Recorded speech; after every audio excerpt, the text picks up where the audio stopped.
Umnyaka ka-2025 waqala ngendaba zokuthi leBotswana lizamisa ukunikeza ababalisi bokuza kanye labatshayeli bamaloli amaphepha okusebenza kulelo lizwe. Uhulumende omutsha njalo uqhubeka ngohlelo lokubamba ebuyisela emuva abangena kweleBotswana ongekho emthethweni. Inani eliphezulu ngabadabuka eZimbabwe noma nje kunjalo abanye abeZimbabwe abafana loMnumzana Michael Dube osebenza ukulungisa izimoto eseModisani uthi kusaphileka kweleBotswana. Kona kufani kungconywana khona okunje but akufani kona ukuthi la ukwanisa uthole le imali yempuphu nje akufani. Hayi abantu abasefuna wena kubona baphila ukuthi uziphatha njani. Nxa la uziphatha kahle hayi labo baphila nje kanjalo ukuthi wena umuntu njani. Nxa la uziphethe kahle hayi lawa sonke abalenkingi.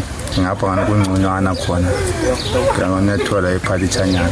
Uhulumende weBotswana swafaka imisebenzi eminingi yezandla ngaphansi koluhlu olumele lubekelwe izalwane zakulelo lizwe kuphela, kodwa lokhu akukaqiniswa kakhulu noma nje kungumthetho. AbeZimbabwe beqhubeka beyibo ababambe ingatsha ezifana lokwakha, ukunusela kanye leminye imisebenzi yezandla. Umnumzana Titus Nxumalo okumsebenzi wokwakha uthi oqhakathekileyo kweleBotswana ukuthi umuntu athembeke njalo atshengise ubuncithi kumsebenzi wakhe.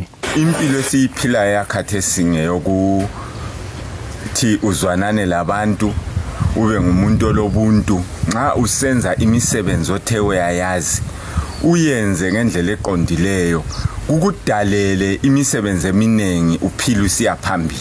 Unxumalo uthi lokho kulethemba lokuthi uhulumende omutsha weBotswana uzagcwalisa isithembiso sakhe sokunikeza abeZimbabwe amaphepha okuhlala kweleBotswana njengokutsho kukaMongameli Duma Boko. Abasihlukuluzi kangaka abatswana amfuni ukuthi ngibafake endaweni engayisiyo okwamanje baba. Abasihlukuluzi kangaka bayafisa ukusebenzisana lathi kuhle, kodwa thina ngapha izikhathi eziningi ithe sisuka sidale ukuthi bagcine besifaka ilihlo ngendlela esenza ngayo kumbe ngesimo ngezimo eziningi esitholakala sesikizo. Olebhizimusi yokukhanda izimota ezitshayilekileyo uMnumzana Thembelani Ncube uthi eBotswana lokho kusaphileka.